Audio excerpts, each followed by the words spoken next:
Hello and welcome to Myth Monsters. My name is Erin and I'll be your host for these little snack bite-sized podcasts on folklore and mythical monsters from around the world. These podcasts focus on the actual cryptids, folklore and mythic monsters from global mythology, rather than focusing on the full stories of heroes and their big adventures. I'll also be dropping in some references that they have to recent culture and where you can see these represented in modern day content, so that you can learn more and get as obsessed as I am about these absolute legends of the mythological world. We are heading up into the world of slight fantasy this week, but we're also heading up north, where I also am this week for a work trip to Manchester, so whilst I'm freezing up in the moors, I hope you enjoy this one. We are talking about a water monster this week though, so I'm not sure how cosy this one will actually be. We are looking at the Grindylows, creatures from Northern English folklore that have been brought up into the spotlight with some big modern media that we'll get onto later. Grindylows are described as water spirits that live in bogs, lakes and marshes. They're depicted as small, green-skinned creatures that are about 3 foot in size, with a humanoid face, but sharp barbed teeth, pointed ears and large black eyes. There are a few descriptions of the body of a Grindylow, the most popular being that they have a humanoid torso which ends in 8 tentacles that can whip around prey as well as provide a swift exit from any misadventures. However, whilst this is the most common thought, within folklore it's believed that they have a completely whole human body, just at a smaller size, with very long agile fingers and claws that are perfect for grabbing prey from the waterside and not letting them slip from their grasp before the victim drowns. They are completely aquatic creatures, so they cannot breathe air at all and live their lives entirely underwater. Because of this, they have gills that are situated on the sides of their faces and slimy but not scaly skin. They tend to eat fish, terrapins, algae and weeds, but will occasionally have a human nibble too. They prefer to live in large bodies of water, with plenty of greenery for them to hide in, and poor visibility to those who do not live in the murky depths. Up in the moors of Lancashire and Yorkshire, the UK is known for having plenty of bog and marshland, as well as places like the Lake District being close by with large bodies of water. The visibility in these marshes and bogs is incredibly poor, making them perfect spots for the Grindylow. It's also pretty cold up in the northern part of England, with temperatures of bodies of water averaging at 6 degrees Celsius or 40 degrees Fahrenheit in the winter, which is pretty cold. Despite all of this, they are incredibly strong swimmers, and catching a glimpse of them is particularly difficult. But realistically, as soon as you've seen them, it's most likely too late. They attack anything that comes to their water's edge, pulling in their victim with their incredibly strong grip. They will attack in large groups of at least 15 Grindylows, overwhelming the drowning swimmer, and dragging them to the seabed where they would drown and left to be consumed by sea life, Grindylows, or just to decay in the water. There's no evidence to say that Grindylows eat their victims, but they do like children as a tasty snack. And of course, children are the most common victim due to their natural curiosity and clumsiness around water. Now, with Grindylows, we're not entirely sure how they reproduce, although there is an assumption that they are very similar to fishes with eggs, and we're also not sure how they die either. And that's because, technically, they are spirits. It could just be that they are immortal and invulnerable to anything we can do to them. But there's been no research on how to get rid of them. They are just Grindylow infested bodies of water, and that is it. You just don't go near them. That's how you survive. For their etymology, there's not a direct and confirmed translation for the word Grindylow. However, folklorists do believe that Grindylow comes from Grendel, from the epic poem Beowulf.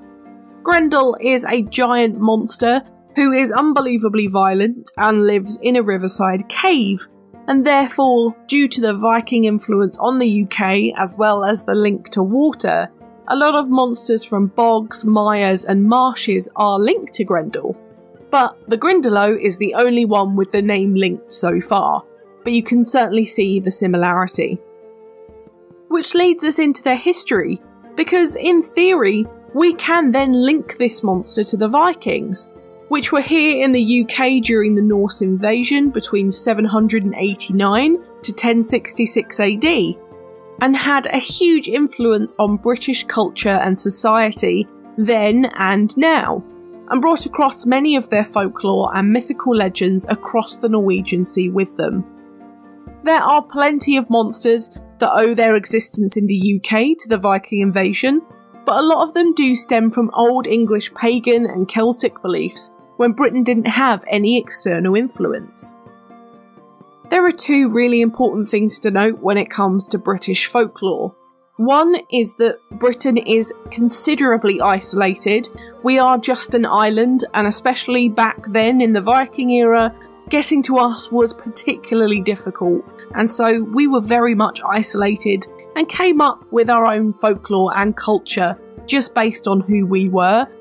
But we were also invaded a lot of times, and whilst we were conquerors later in history, during the Middle Ages and prior, Britain was invaded and subsequently conquered by France, Norway and Denmark and the Romans, and so to call something British folklore is always a bit tricky, as the outside influence, especially during this time and prior to 1066, is hard to avoid.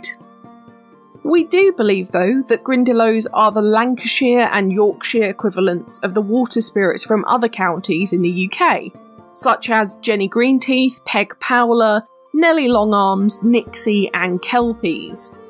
And all of these are just a handful of monsters, and each of them come from around the same time, all being introduced into folklore in the 10th or 11th century, whilst England was still being formed as a country, and the Vikings still had significant control over the northern English counties. And so when we think of England during this time, or even Britain, we are talking about the 4 separate countries, and realistically, as England wasn't formed itself, we're very much talking the southern part of England and the northern part of England, where the Vikings had a significant hold over the north because of the proximity to, of course, Norway, Denmark and Sweden. We can see a difference in culture and in society within those parts of the UK, even going up to now. And because of all of this, our history is a little bit murky when it comes to these kind of monsters. We can't differentiate between Grindylows, Jenny Greenteeth, Nixie and Kelpies. Even though they are all British monsters, we can't figure out where their origins came from, bar the fact that we've got significant evidence that the Nixie comes from Scandinavia and Germanic folklore, and the Kelpies definitely come from Scottish folklore. But all of these inspire each other, and it makes the origins really quite cloudy around all of them, and Grindylows are no different. Other than this vague timeline that we have though, we don't really have much else on this monster, which is a real shame. I did actually have to double check that this was even a real folklore monster, because of the giant elephant in the room that I have yet to mention. Of course, when we talk about Grindylows, we have to talk about Harry Potter. The Grindylow was a really big part of the Goblet of Fire, which is the 4th book and movie, where they live in the Great Lake next to Hogwarts, which is in Scotland, as pets of the merfolk that dwell there alongside the giant squid. Within this interpretation, they have the octopus lower half, and are vicious little monsters that try to tear our protagonist and his friends apart, and are only repelled with a spell to freeze them and push them away. We actually owe a lot of their interpretations down to this piece of media, and really any of their popularity and renown. On the other hand, whilst I'm always glad when a monster gets the spotlight from a movie franchise or book series, when there's so little on the monster within research and folklore that we can physically find, it begs the question of fiction or folklore. And that is how powerful this type of media is, and really how small monsters within folklore that may have been passed over without it can be blown up and popularised by it. There are countless Harry Potter Wikipedias and fan sites that discuss Grindylows. However, it's really hard to pull apart the fiction from the folklore when there is so little folklore out there that cannot be attested to within Harry Potter. So it's really hard to figure out as a folklorist. And I'll be honest, it was the D&D and Pathfinder wikis that convinced me to keep doing this monster, as they've been around since the 1970s, and so we know that they weren't influenced to make this monster a thing from Harry Potter. Whereas with the more modern influences, it's hard to figure out if they come from that or they are actually coming from folklore, as sources are far and few between. But in reality, what we do know is that these monsters were most likely created with the purpose to caution people away from the water, which you'll know from all of our other monsters like this. As their favourite meal is child, and they are the most common victims to shallow water drownings, it makes sense for local parents to tell their children of the dangers of Grindylows grabbing them, rather than the vague and intangible threat of the murky water. We see this a lot within British and Scandinavian folklore, because as well as the general drowning threat, our weather is usually on the colder side, making bodies of water deadly for cold shock, hypothermia and drowning. As we're on the topic, our lakes and rivers are also susceptible to really intense currents, and they are deadly to even the strongest of swimmers. So warning anyone away from our local water sources was a great idea back then when we only had word of mouth, and now when we have a much wider influence.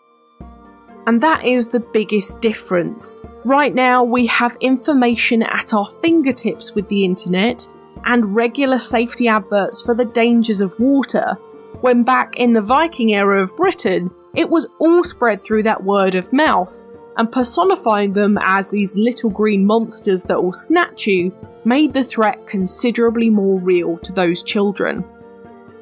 Now, I don't really have any reality-based comparisons for these Grindylows. The only thing I could possibly link them to in terms of marine life is cuttlefish or squid. However, they're generally not fond of stagnant bodies of water, and to get them in there is a question in itself, and they very much prefer the open sea. But they're really the only things I can think of. Octopus would just not bother. For monsters that are like this, I have already talked about all of them, but if you wanted more information on all of these, I will be covering Jenny Greenteeth, Peg Powler and Nellie Longarms in a single future episode, as they are all very similar and again have lacking information. And we have covered the Germanic Nixie and the Scottish Kelpie before, so go check them out to find out more. But long story short, they are all river or lake monsters that have been spotted within the UK and are all used as cautionary tales to stay away from the water. But now, onto modern media. We do have a few bits of Grindylows, of course. However, I filled this out with some water beasties as well. For art, we don't really have anything specific, so have a look at the independent art this week, or all of the work that has come from Harry Potter within CGI and animation. They look really cool, it's a great representative of what they might look like, and it's the common one we think of when we think of Grindylows. In movies, we have the Harry Potter series, Fantastic Beasts and Where to Find Them, Legend, Dagon, Farkadden, Pirates of the Caribbean, Frozen 2, Luca, The Creature from the Black Lagoon, Scooby-Doo and the Ghoul School, Star Wars, Fairy Tale, A True Story, Underwater, Aquaman, The Adventures of Shark Boy and Lava Girl, and Barb and Star Go to Visit Del Mar. For TV, we have Grimm, Masters of the Universe, The Secret Saturdays, Teenage Mutant Ninja Turtles, Monster Force, Buffy the Vampire Slayer, Doctor Who, Winx Club, Legend Quest, Black Clover, Berserk, Eden Zero, Fairy Tale, H2O, Just Add Water, Tidelands, Mako Mermaids, a H2O adventure, Farscape, The Outer Limits, Adventure Time, Ben 10, Arcane, DuckTales, Voyage to the Bottom of the Sea, and Lil Monsters. And in video games, we have ones such as Lego Harry Potter, the Harry Potter game series, Hogwarts Legacy, Remember Me, Roki, The Witcher, Dark Age of Camelot, Tribes of Midgard, Dota 2, Elder Scrolls, RuneScape, Warcraft, World of Warcraft, Sequoiden, Dwarf Fortress, Fallout, Stellaris, Mythgard, Valheim, Final Fantasy XIV, Resident Evil Revelations, The Legend of Zelda, Pathfinder, Darkest Dungeon, Losternia, Monster Hunter, Bloodborne, Monster Prom, Overlord, Sekiro, Shadows Die Twice, Splatoon, Terraria, and Unforgiving: A Northern Hymn. And lastly, in book recommendations, for this week it is Water, Selkies, Sirens and Sea Monsters by Rhonda Parrish for some great underwater dwelling monsters. Or you've got Treasury of Folklore, Seas and Rivers by D.D. Cheney and Willow Winsham, because this series of folklore books is amazing and this is their water monster one, so I highly recommend it. But now it's time for Do I Think They Existed? I'm going to say no on this one, and it's the usual reason with water monsters and cautionary tales, I'm afraid. Sorry to be really boring. Although the only difference with these monsters is that they are mostly bog or marsh water monsters, which is really deep, but definitely not deep enough to evade scientific discovery, and I think we probably would have found some little green watermen by now. But what we do need to take into account is the cautionary tale and how important they are to these kind of environments, especially back in the day in the Middle Ages, but also even today. These monsters are an imperative deterrent to keep children and vulnerable people away from the water's edge, and realistically, because folklore says they do not eat their prey, it means that we could go find the person's drowned body and still blame this on Grindylows or other river or marsh-based monsters. I think these myths are still really important, as water deaths in the UK are still incredibly high due to our vast lakes and harsh coastal currents, which people generally underestimate. So I think the idea that this monster is this area's water warning is quite fitting, and I certainly wouldn't want to go near the water's edge here thinking that one of these would grab me, and realistically it would be about 15 of them, and that just sounds like a nightmare. I have myself fallen into Lake Windermere in the Lake District where Bo Ness lives, as well as dunking my hand into Loch Ness, but I think this one might win in terms of creepiness within bodies of water in the UK that I would avoid. I cannot help but think of the dead marshes from Lord of the Rings when it comes to bogs and mires, and that scene used to freak me out so much that I would probably never go near an actual marsh anyway. I actually fell into a bog in the local woods when I was about 10, when I was walking on what I thought was a fallen log on the floor, but it turns out it was actually floating, and naturally I fell off. It was disgusting, but I didn't see anything whilst in the water. I just wanted to get out as quickly as possible because it was very cold and very smelly. But quickly, whilst we're on the topic, let's make it serious that you should always avoid wild swimming within lakes and rivers you are not familiar with. I used to live on the River Avon in Bath, and the amount of people swept away by the deadly current and not found was heartbreaking. Please do not become a statistic, and do your research before jumping into any body of water in the UK or elsewhere. It's so important, please keep yourselves safe. And on a more light-hearted note, away from Grindylows and Jenny Greenteeths. But what do you think about this monster? Did the Grindylows haunt the northern English rivers and marshes? Let me know on Twitter, I would love to know what you think about this one. A fun, but for me a slightly frustrating, lacking information monster this week I really struggled to find a lot beyond Harry Potter references, although we do know that they must have existed long before then. So I hope you've learned something else from outside of that universe within this episode, at the very least. Next week though, we are heading over to our Norse neighbours and looking at a Viking monster, and specifically a Viking monster this time, the Dis or Disir. Get ready to pray to these fierce female warrior spirits next Thursday. For now, thank you so much for listening. It's been an absolute pleasure. If you enjoyed this podcast, please give it a rating on the service you are listening on, and I've got the Twitter for any questions or suggestions on what monsters to cover next, and I'd love to hear from you. The social media handles for TikTok, YouTube, Threads and Instagram are Myth Monsters Podcast, but the Twitter is Myth Monsters Pod, and all of our content can be found at mythmonsters.co.uk, and you can find this on Good Pods, Buy Me a Coffee and Patreon if you want to help me fund the podcast too. Come join the fun though, share this with your pals, they might love me as much as you do. But for now, stay spooky, and I'll see you later, babes.